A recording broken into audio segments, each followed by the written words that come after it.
Zakonisht ne gjithmonë e kemi një parim kryesor, edhe ajo është se të gjithë bijtë e Ademit janë gabimtar dhe gabimtari më i mirë është ai i cili pendohet. Në çdo profesion ka gabime, po edhe në profesionin e xhallarëve është e mundshme me ndodhë ndonjëherë gabim.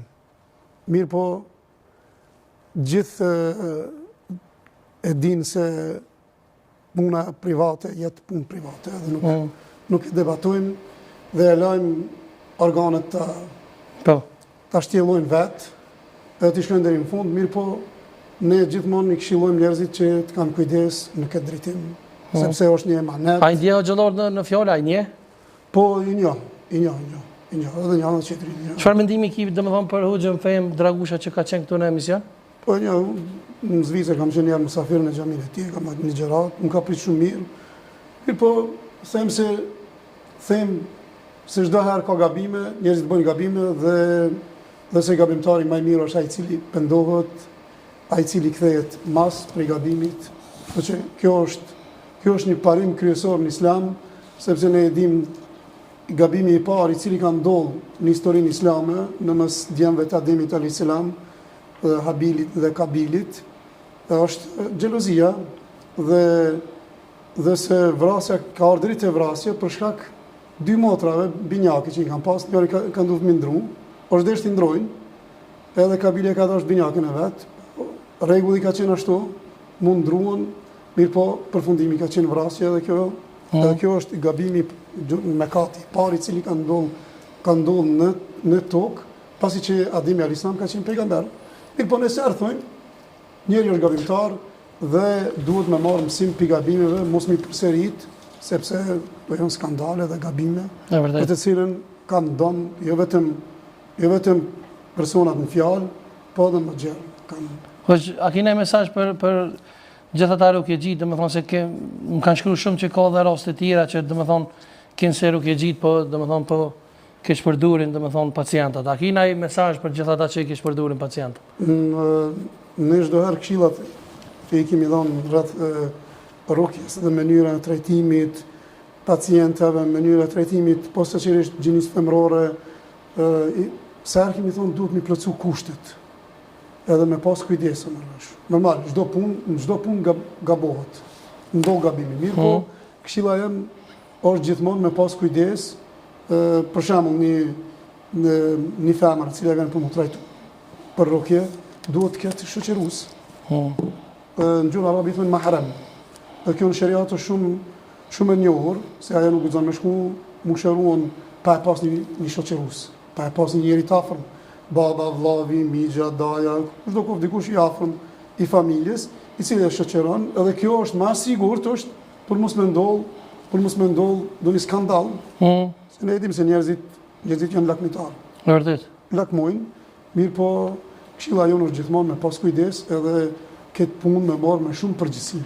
Pa, ke pas raste të tilla për shembull që të kanë anku ty në rukjegji? Po, kam pas. Për shembull edhe për rukjegji në fjalë që në përgjithësi ka pas raste ku janë ankuar, janë trajtuar keq, edhe janë ngacmuar, mirë po ne gjithmonë janë ngacmuar seksualisht? Po, me siguri ka pas edhe raste që janë ankuar. A kina një rast domethënë specifik? Po, një rast në Shkup, nuk duhet të thënë, ajo është punë private, gjithmonë kemi thonë, ku një grua e Gjermanisë, të kështu jam keq trajtuar te një që ka bërë rukje, nuk po merr mend që është hoxha ai, po është vetëm rukjegji, edhe është keq trajtuar aty, mirë po ato janë tërheqën edhe kanë hecën edhe vetëm mund thotë, a është mënyra kështu në këtë mënyrë mund trajtuar tash? Kjo është gabim është. Kjo është shumë gabim. Se çka ka tentuar me prek ai? Po ka tentuar domethënë me ngacmu, domethënë seksualisht ose kështu me radhë. Mirë po, njëri ndershëm nuk i bën këto gjëra. Ne kemi thënë se për me qenë rukjegji sigur që duhet me ditë se kjo është emanet. Kjo është përgjegjësi. Është përgjegjësi para Zotit dhe emanet para njerëzve. Po shpeshherë kemi pas raste edhe kur kanë thonë që domethënë ata që janë me çrregullime mendore apo kanë çrregullim personaliteti, pse me vizitu një hoxhë, bën me vizitu një psikolog, e sonte e kemi ftuar na e kemi edhe një psikolog musafir. Parimi jonë kryesor në shërimin me rukje është nëse personin në fjalë, kur vjen mu testu, nuk reagon gjatë leximit.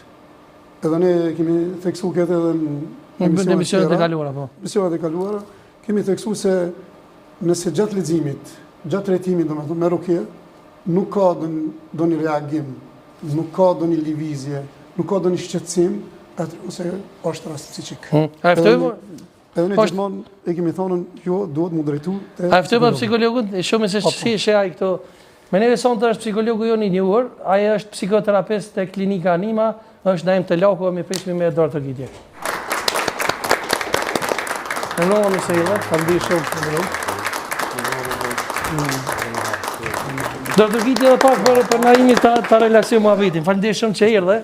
Faleminderit për ftesën. Si jeni? Mirë, faleminderit. Po besoj që ke dëgjuar atë Naim për këtë temat e javës kaluar që tashmë Po, u bënën top live. Nuk po kemi kohë me përcjell shumë. Por ne kam dëgjuar se këta që bojnë rukje, domethënë hoxha sapo tha që nuk kanë patjetër gjithë ata që bojnë rukje hoxhallar, me qenë edhe vetëm rukjegji. Ne kemi punë domethënë me persona të ngjajshëm, shumë njerëz që bojnë rukje vinë tek neve, ka të tillë që vinë te na dhe shkojnë domethënë pastaj për me bërë rukje. Që domethënë më ka rënë punën tam që punoj më shumë se një dekadë me klienta, me pacienta. Më ka rënë shumë raste me ndëgju për ndodhit kësaj natyre, kështu që si fenomen nuk është diçka e ri. E vërtet. Kam dëgju gjona nga më të ndryshmet, kam dëgju gjona Çka është ndonjë që të kalon përshtypje që ja vlen me u përmend? Qësoj natyre ka të lashe edhe në familje, edhe në vendet ku domethënë plohen e rukjet. Për shembull, ka rënë shumë raste me ndëgju ku fëmiu 12 vjet, 13 vjet, 14 vjet, e ka një të lashe, çfarë do qoftë, ka po ëndra të këqija, se është të stresu, është të friksu vazhdimisht, edhe është që atje një gjysha, një gjysha, një holla, një doja, dikush që ja bën të ka hi shejtonin trup. Edhe kjo traumatizon fëmijën. Ai ka pas do të lashe të vogla, kur ja thut që toti, domethënë ai mas ne ka një traumë kogjatron, edhe shkon ty përkeçu gjendja vazhdimisht. Mas ne ka raste kur janë të ardhur klientat e na, të marrë trajtim, të u përmirësu, të ndryshu për ditë, po prap dikush të shtëpia atje ja bën ti si për psikolog, stimon ai kur gjë ti duhet me shku te hoxha se ti ki punë me të shkrume, me të prejme, me të shkelne, me gjin, me shejtan, me çka do qoftë.